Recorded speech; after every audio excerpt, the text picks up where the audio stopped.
Նախկինում եղել են քաղբանտարկյալներ, դրանց ազատման համար պայքար եղել եւ այլն, եւ թվում է թե մենք հաղթահարել ենք այդ փուլը, քաղբանտարկյալները այլևս չեն լինի, եւ մի տեսակ ոնց որ նոր բան է գալիս մեզ համար ու դեռ արձագանքը համաձայնեմ adekvat չէ։ Մենք իհարկե մի քանի հայտարարությունով պահանջել ենք քաղբանտարկյալների անհապաղ արձակում եւ այլն, բայց հաստատ բավարար չէ։ Այստեղ բոլորս անելիք ունենք։ Ես կարծում եմ, որ մենք պիտի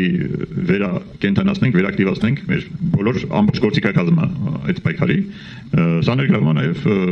եվրոպական երկրների դեսպաններին, միջազգային կառույցներին։ Մենք նրանց պիտի հանգիստ չտանք, մենք պետք է իրենց անդադարձանենք, իրենց մատնացույց անենք այս խախտումները